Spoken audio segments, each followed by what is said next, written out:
حضرت ابراہیم نے اپنے بیٹے اسماعیل کو چھوڑا، حضرت ہاجرہ کو اتارا، چھوڑ دیا، واپس جانے لگے۔ حضرت ہاجرہ نے کہا تھا اے میرے سرتاج ذرا اتنا تو بتا دیں آخر یہاں مجھے کیوں چھوڑ کر کے جا رہے ہیں، کس کے حوالے مجھے کر کے جا رہے ہیں؟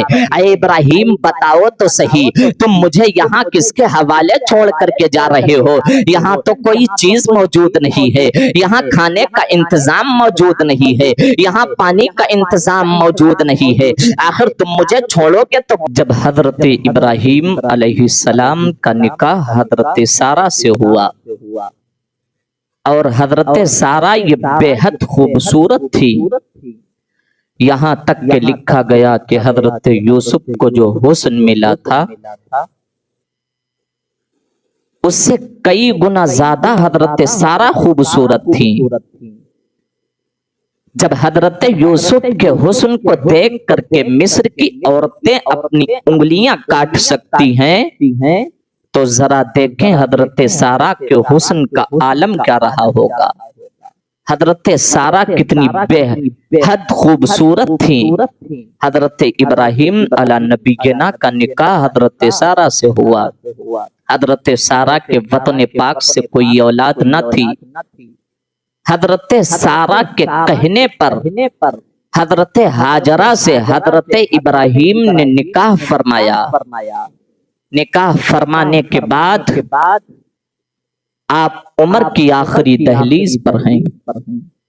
70 سال یا تقریباً 80 سال کی عمر شریف حضرت ابراہیم علیہ السلام کی ہے۔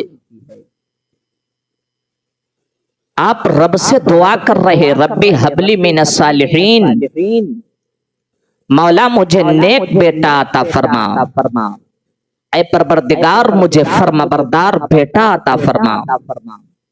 اس سے ہمیں یہ بھی سبق ملتا ہے کہ اولاد کے لیے دعا مانگنا اور نیک بیٹے کی دعا مانگنا یہ کسی عام انسان کی سنت نہیں ہے بلکہ حضرت ابراہیم کی سنت ہے۔ بیٹے تو سب کو اللہ دیتا ہے، کسی کو نافرمان دیتا ہے، کسی کو کیسا دیتا ہے، کسی کو کیسا دیتا ہے، لیکن وہ ماں باپ بڑے خوش قسمت ہیں جنہیں بیٹا رب نیک عطا فرماتا ہے۔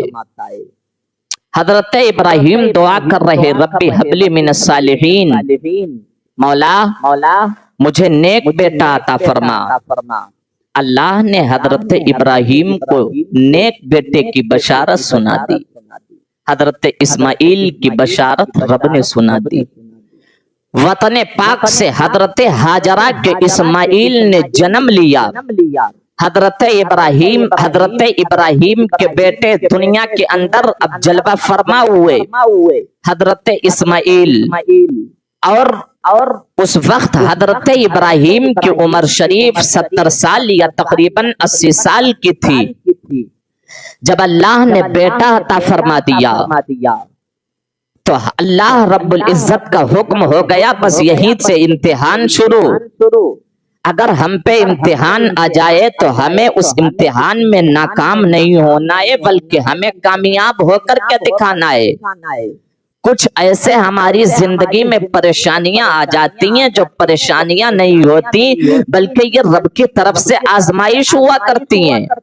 رب ہمارا امتحان لیتا ہے۔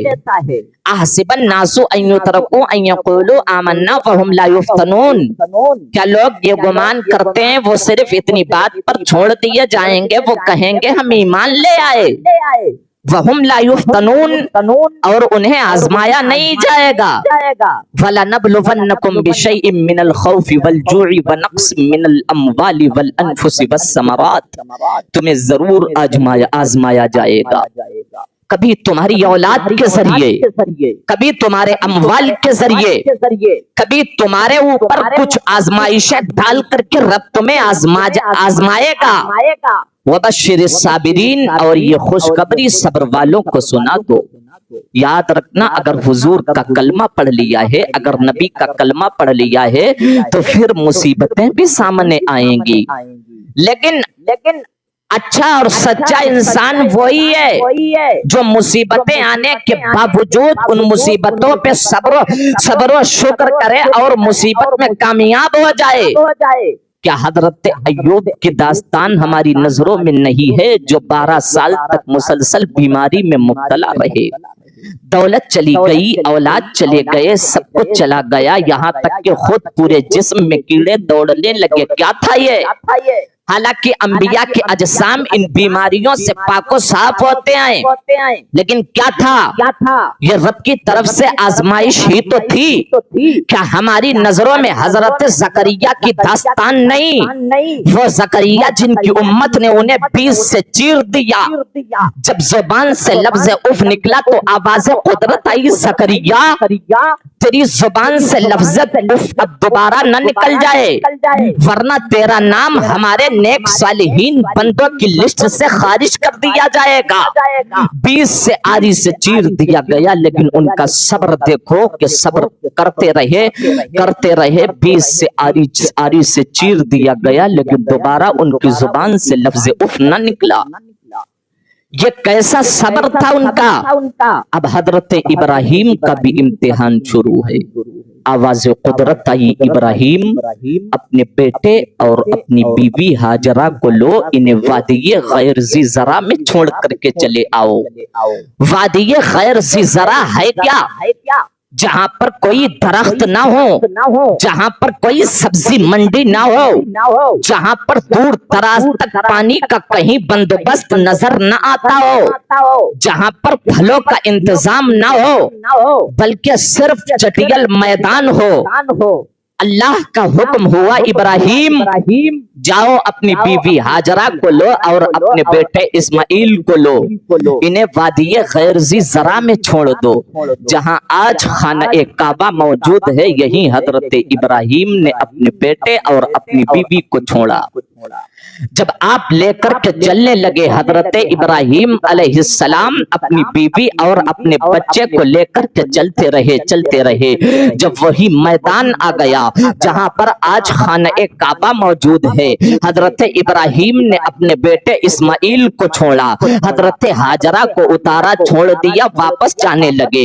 حضرت ہاجرہ نے کہا تھا، اے میرے سرتاج ذرا اتنا تو بتا دیں، آخر یہاں مجھے کیوں چھوڑ کر کے جا رہے ہیں، کس کے حوالے مجھے کر کے جا رہے ہیں؟ اے ابراہیم بتاؤ تو صحیح، تم مجھے یہاں کس کے حوالے چھوڑ کر کے جا رہے ہو؟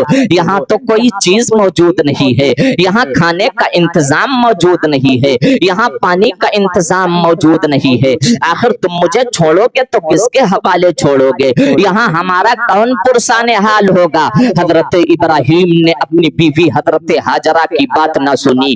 حضرت ہاجرہ نے کہا تھا، اے میرے سرتاج ذرا اتنا تو بتا دے، یہاں اپنی مرضی سے چھوڑ کر کے جا رہے ہیں، یہ رب کا اعلان ہے، یہ رب کا حکم ہے۔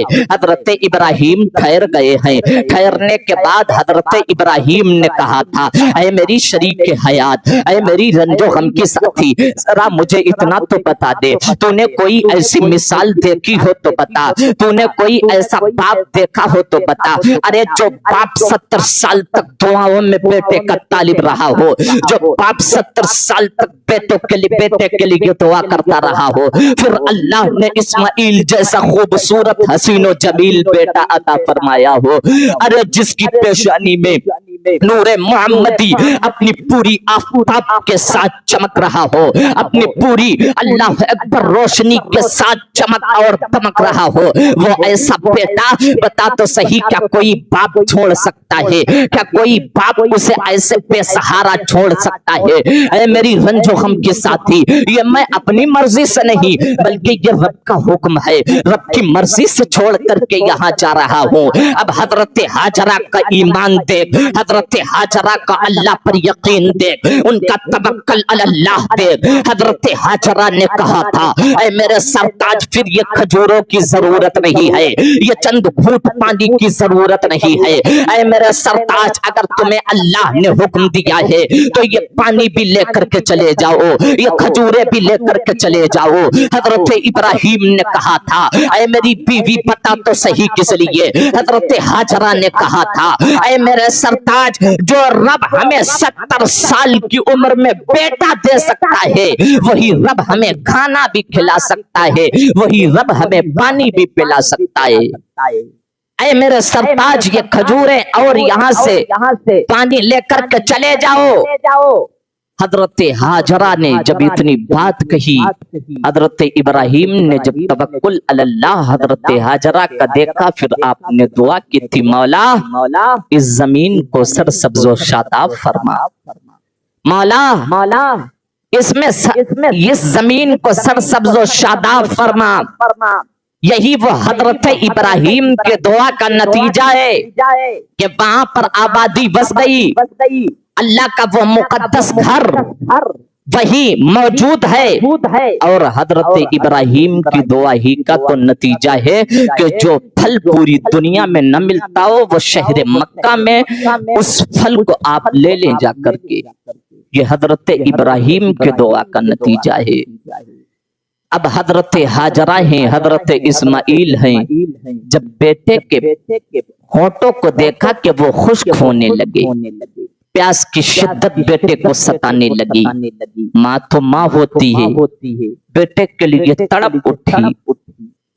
حضرت ہاجرہ نے دوڑ لگائی، دوڑ کر کے گئیں، صفا اور مروہ دو پہاڑیاں ہیں، حضرت ہاجرہ گئی صفا پہ، جب دیکھا پانی نظر نہیں آیا، مروہ پہ گئیں، پانی نظر نہیں آیا، بیٹے کا خیال آیا کہیں میرے بیٹے کو کوئی جانور نقصان نہ پہنچا دے، پھر اپنے بیٹے کی طرف گئیں، پھر صفا پر دوڑ لگائی، مروہ پہ دوڑ لگائی، یہاں تک کہ 7 چکر حضرت ہاجرہ نے لگائی۔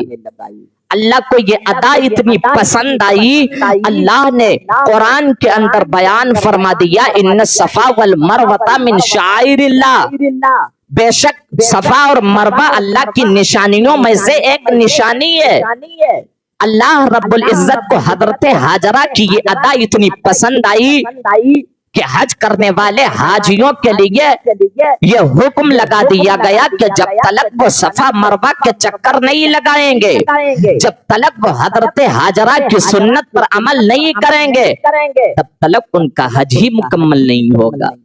جب 7ویں مرتبہ چکر لگا کر کے حضرت ابراہیم حضرت اسماعیل علی نبینا کے پاس حضرت ہاجرہ آئی تو آپ زمین پر ایڑی رگڑ رہے تھے اور زمین سے ایک چشمہ جاری ہو گیا جس کو حضرت ہاجرہ نے کہا زمزم، جس کا معنی آتا ہے تھم تھم۔ حضرت ہاجرہ نے کہا زمزم، وہ پانی ٹھہر گیا۔ علماء لکھتے ہیں، مورخین بیان فرماتے ہیں، اگر حضرت ہاجرہ اس وقت اس پانی کو زمزم نہ کہتی تو آج آب زمزم پوری دنیا کو اپنے فیض سے مالا مال کر رہا ہوتا، فیضیاب کر رہا ہوتا۔ یہ حضرت ہاجرہ ہیں جو حضرت اسماعیل کے پیاس کے لیے دوڑتی رہی اور اللہ کو ان کی عطا پسند آئی، پھر حضرت اسماعیل کی ایڑی سے اللہ نے زمزم کا چشمہ جاری فرما دیا۔ اب ہر حاجی، ہر انسان یہ سوچتا ہے کاش وہ حضرت اسماعیل کی ایڑیوں سے نکلا ہوا زمزم ایک مرتبہ تو پینے کو مل جائے۔